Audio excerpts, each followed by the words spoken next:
Yep. So we're going to sketch, even though John stole some of our sketch, but that's okay.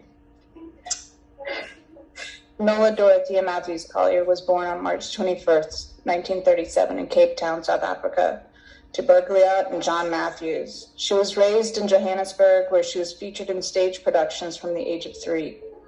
She also developed a talent in ballet and had plans to join a company in London, which didn't turn out. She met President David O. McKay at an important conference in Johannesburg in 1954 when he suggested that she should come to BYU to find a husband. She didn't, not there. 4 years later, she came to the U.S. at age 21 to attend BYU, having committed her life to the church, and it was a true commitment that was hard for her to make, by the way.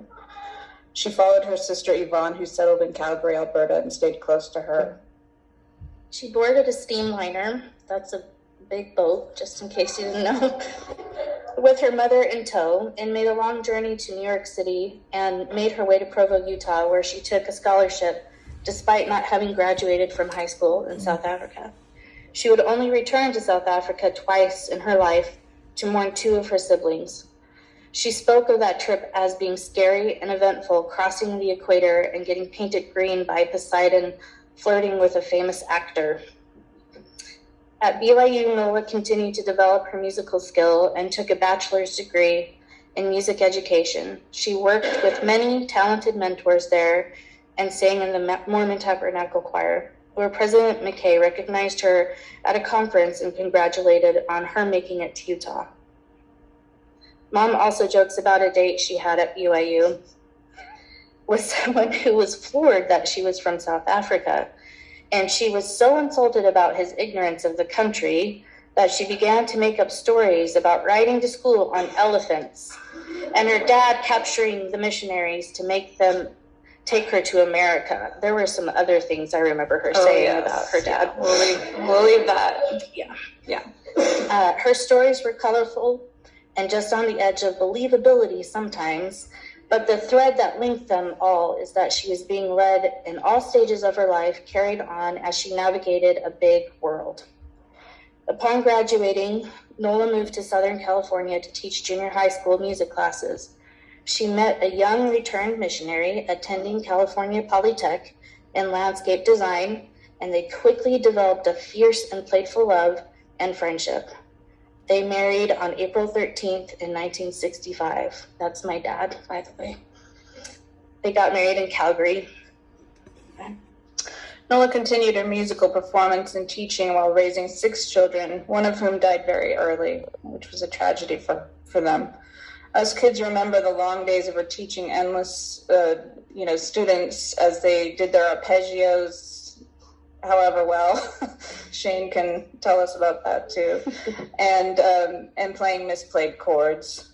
We remember her being very open about her emotional struggles.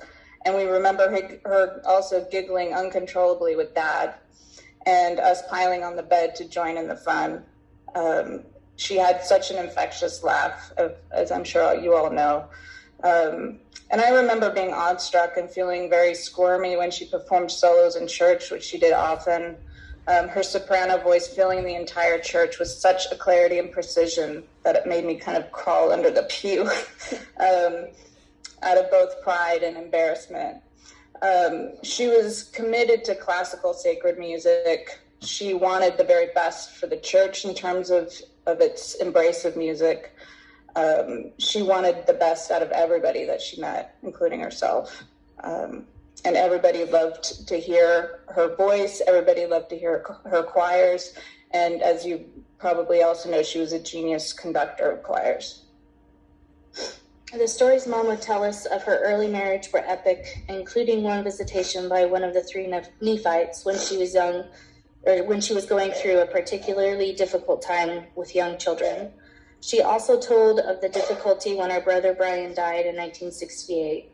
She was terrified about her ability to raise Greg when he was born shortly after, but worked through the grief along with him in what she described as his sunny and happy disposition. The rest of his kids were born in Southern California, and we moved to Flagstaff in 1986. Her parenting was, like herself, tender and attentive.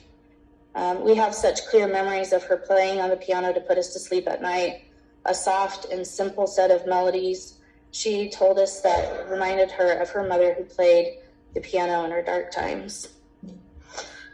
Her fiery charisma and wit contributed to her success as a choir director, which she formalized by taking a master's degree in choir conducting at Northern Arizona University at age 50. She took several adjunct positions teaching voice at NAU and Utah State University after they moved to Logan. She directed countless ward choirs and larger regional conference choirs. Her students have always been her second set of children. She has kept in touch with many of them who have called her blessed for the good she brought in their lives. I think it was simultaneously emotionally fulfilling and exhausting for her to give as much as she did to her students. And she finally retired in Logan, and it was really hard transition for her.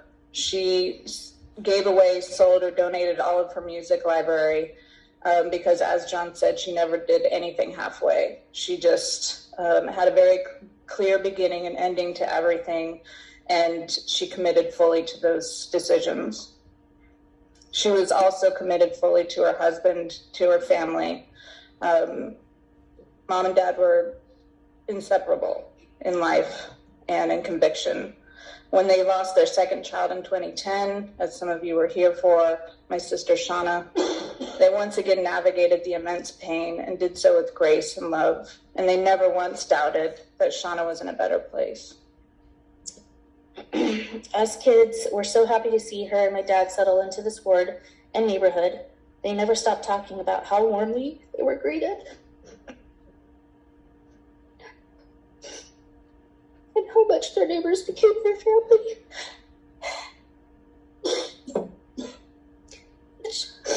We know that she had an immeasurable better life later, as Dad is having, because of you all who are here from her ward and from her neighborhood. And I saw in her a settling into her identity and her faith and her marriage in a way that we hadn't seen previous. And so thank you all for that too. Thank you.